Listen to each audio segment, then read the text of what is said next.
बता, मुझे 20 तोले जेवर और नकदी चाहिए। तू तो बकवास बंद कर अपनी, और तुझे अपनी पड़ी हुई है। और जो शहर में मासूम शहरी तुमसे पहले लुटते रहे हैं उनका कोई ख्याल नहीं।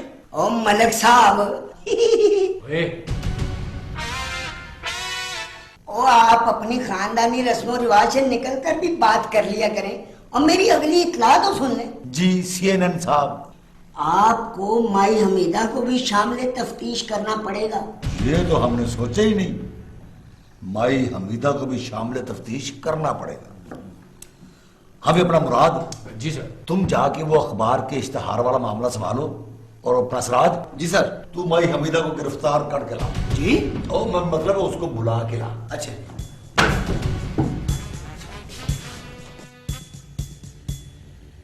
और धक्के मारो सराज अली, जो धक्का मैं तुम्हें मारूंगा तुम लोग याद रखो। वारिस अली 20 तोले जेवर और अपने रवानों का गम कैसे भूलूं? तू तो है ही मनहूस, तेरे तो सितारे ही उल्टे। हाँ, नौकरी दिलवाई कभी खैर की खबर नहीं आई, शादी करवाई तो वलीमे से पहले ही बर्बादी बन गई। न जाने कौन सी मनहूस खड़ी में पैदा हुआ था, काले कलोटे। हाँ। बस कर आपी, बहुत जल्द तुम्हें पता चल जाएगा कौन मनूस है कौन साध है। क्या मतलब है तुम्हारा? आप सीधे मुंह बात करें तो मैं आपको बात बताऊं। अच्छा, कोई खास बात है? हाँ, बल्कि बहुत ही खास। जो आपने मुझ पर नुसरत के इल्जामात लगाए हैं, आपको बहुत जल्द पता चल जाएगा। मेरी बात सुनने के बाद आप वारिस अली को मनूसे आजम कहोगी। क्या आप पहेलियां भिजवा रहे हो? सीधी बात करो। वारिस अली मुझे बर्बाद करने के बाद तुम्हें बर्बाद करने के मंसूबे बना रहा है। मुझे बर्बाद करने का? हाय मैं मर गई। ये तो क्या कह रहा है? ठीक कह रहा हूँ, हौसले से सुनो। वो दूसरी शादी कर रहा है, सारे इंतजामात मुकम्मल हो चुके हैं। नई बीवी के लिए घर भी किराए पे ले लिया। नहीं सादिक, कह दो ये सब झूठ है। ये झूठ नहीं, ये हकीकत है। अब बताओ, इस घर पे किसकी नुसरत के साए पड़ रहे हैं? वारिस अली, मैं तुम्हें और तुम्हारी बीवी को जिंदा नहीं छोड़ूंगी।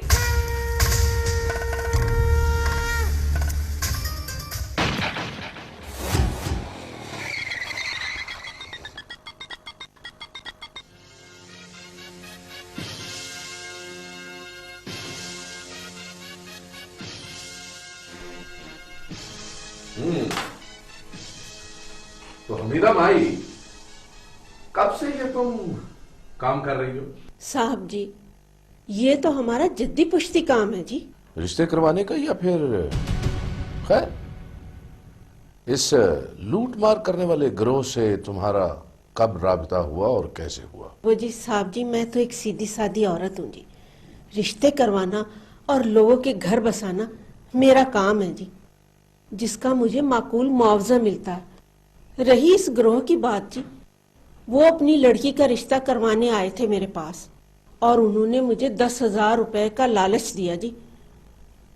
बस मैंने हामी भर ली और लालच में आकर उनसे कुछ ज्यादा पूछगीछ ना कर सकी।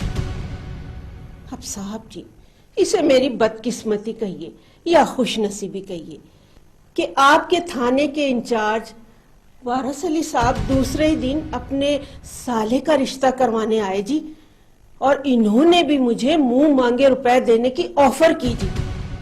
बस साहब जी, मैंने लालच में आकर उस लड़की का रिश्ता इनके साले से करवा दिया जी। ये लूट मार करने वाले गिरोह के 10,000 की ऑफर तो समझ में आती है, लेकिन वारिस अली,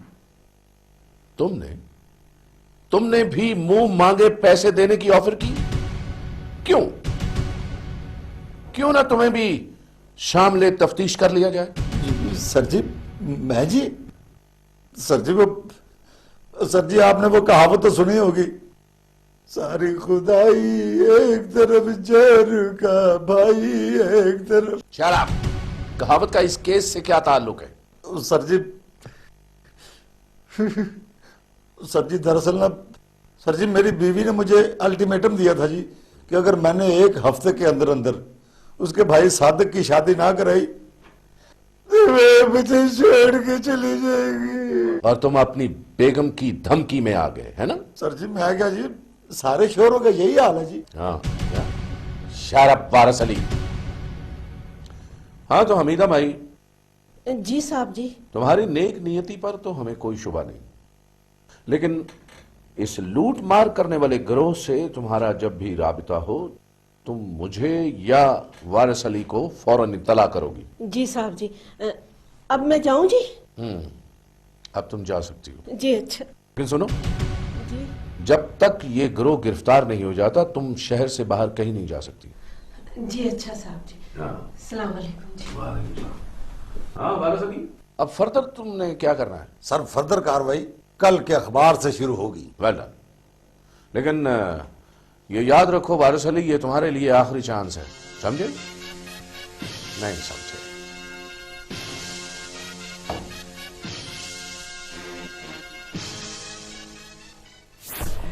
तो ये है हमारा अगला शिकार। बड़ी तगड़ी असामी है, हमें बड़ी होशियारी से काम लेना पड़ेगा। आई डोंट थिंक सो कि हमने कभी कोई सुस्ती दिखाई हो। हाँ उमर, वैसे भी उनको एक अदद खूबसूरत बहू की जरूरत है, और जो ऑलरेडी हमारे पास है। ओके, तुम यहाँ शर्माना शर्माना खेलो, मैं जरा अभी इसके होने वाले दुल्हा के घर फोन तो कर आया। ओके?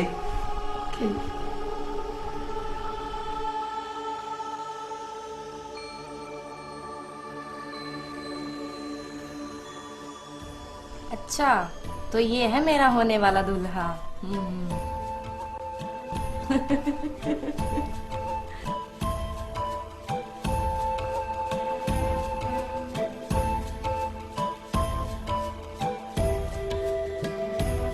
यार साज, ओए इन कपड़ों में तो तू बहुत खूबसूरत लग रहा है। ये तू खूबसूरत है या लग रहा है? जी यार वैसे लग ही रहा है। और तुझे तो मेरा ख्याल है फिल्म नगरी में चले जाना चाहिए। और सर जी, फिल्म नगरी भी तो अब अंधेर नगरी हो गई है। कहता तो तू सच है सराज। एक जमाना था कि हमारी फिल्म नगरी जो थी वो अपने बामे अरूज पे थी, लेकिन उस वक्त उसमें सच्चे और खरे लोग काम करते थे। आप नहीं थे ना। उन सच्चे और खरे लोगों के दौर में मैंने भी सिंगर बनने की ट्राई की थी। और फिर मुझे पुलिस की नौकरी मिल गई और मैंने सच्चों का साथ छोड़ दिया और उस सिंगरी से तौबा ही कर ली। वाह वाह सर जी, फिर तो अल्लाह ताला का इस फने मुसीकी पे बहुत बड़ा आसान है जी। सर जी आप फिर ट्रैक से उतरे हैं। याद करें हम यहाँ एक खास प्लानिंग के तहत आए हैं, और वो प्लानिंग सिर्फ मुराद द किलर की बनाई हुई। प्लीज इसे किल ना करें सर। अरे मुराद दी शोखे, याद कर मैं तेरा अफसर हूं और इस प्लानिंग को मैंने फूल प्रूफ बनाया है। और सर जी इसीलिए तो समझा रहा हूं कि रिश्ते वालों का फोन आ चुका है और वो किसी वक्त भी यहाँ आ सकते हैं, और हमें सबको अपने अपने किरदारों में रहना चाहिए। हाँ, किरदारों से याद आया, अपना बेगम, माफी चाहता हूँ, आप इसमें बेगम का किरदार कर रही है ना, तो आपने जैसे ही वो रिश्ते वाले आएंगे उनको ये बताना कि ये घर हमारा अपना है, समझ गई ना? और मैं आपका मतलब मैं आपका खामुद हूँ और ये हमारा बड़ा बेटा है। नहीं, ये छोटा है, इसकी शादी करनी है और ये हमारा बड़ा बेटा है। और बेगम तुमने उनके सामने मेरे यानी अपने खामद के और इस सराज अपने बेटे की तारीफों के पुल बांधने हैं। सर डैडी, ये पुल बांधने का काम भी करती हैं, फिर तो इनसे रन पठानी का पुल बनवाना चाहिए जो अक्सर टूट जाता है। और ये बांध भी लेना, वो फिर भी टूट जाएगा। मेरा ख्याल है बेगम वो लोग आ गए हैं, हम अंदर चलते हैं, तुमने उनको रिसीव करना है। बस अब तुम सारी पोजीशन को ना टेक ओवर करो। आओ बेगम।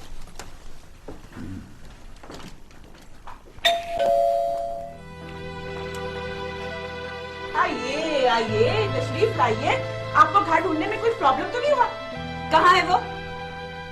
आप तशरीफ तो रखें, मैं अभी अपने मियाँ और अपने बेटे को बुलाती हूँ। है? उसका बेटा भी है?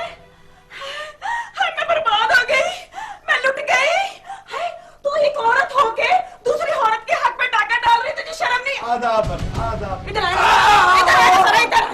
इधर आए, हाँ? मेरे भाई की जिंदगी बर्बाद करके अब ये नया जहर मेरी जिंदगी पे खोल रहे हो।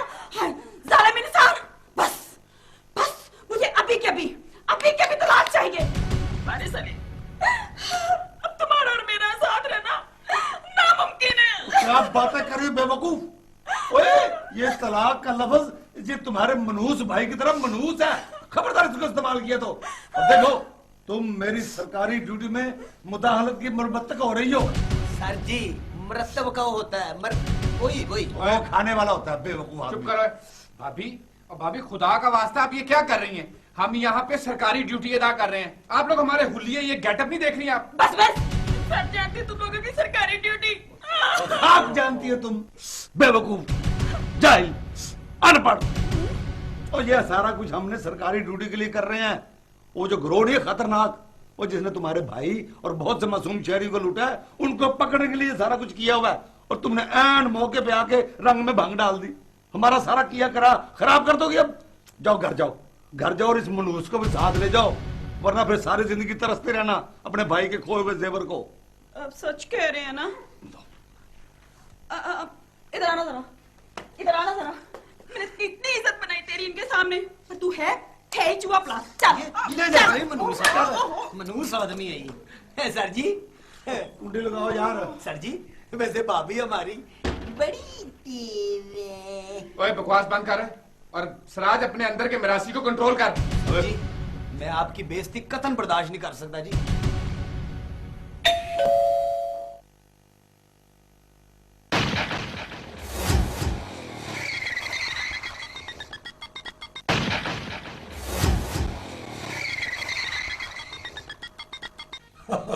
और जी बस, ये शादी ब्याह जो है, ये तो नसीबों का खेल है।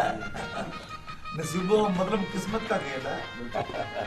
मेरा मतलब है कि अगले चांद की 14 को अगर हम बारात लेके आ जाए तो कैसा है? जी माफ कीजिएगा, हमें ये तारीख सूट नहीं करती, क्योंकि हम चाहते हैं कि इस नेक काम को जल्द अज जल्द सर अंजाम दे दिया जाए। इनका कहने का मतलब है कि हम नेक फर्ज की अदायगी के बाद हज पर जाना चाहते हैं और सब तैयारियां मुकम्मल हैं। माशाल्लाह जी माशाल्लाह, जवानी में ही हज की सादत हासिल हो रही है आपको। अगर आप इस इतवार को रुखसती ले सकते हैं तो फिर ठीक है, वरना नहीं। तो और क्या चाहिए? मेरा मतलब है जी, जैसे आपकी खुशी वैसे हमारी खुशी, हमें मंजूर है। नेक काम में देर कैसी जी? जी, आपको ये रिश्ता कबूल है? बड़ा कबूल है। मुबारक हो, मुबारक हो। मिठाई मंगवाए, सबका मुंह मीठा कराएं। हाँ भाई, मिठाई लेके आओ। हाँ।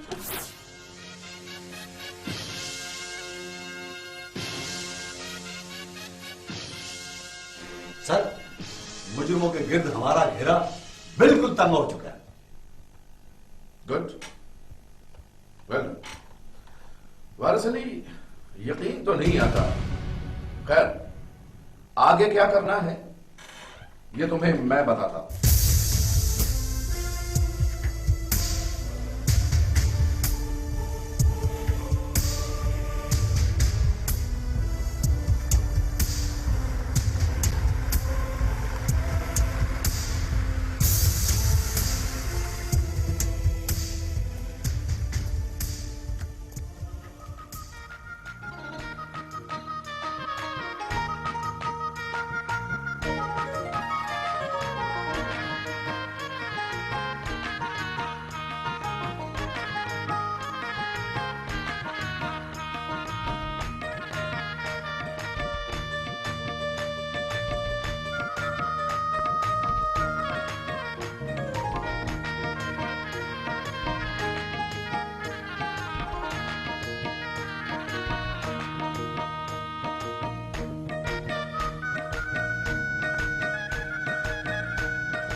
मौलवी साहब, मेरा ख्याल है निकाह की रस्म शुरू की जाए।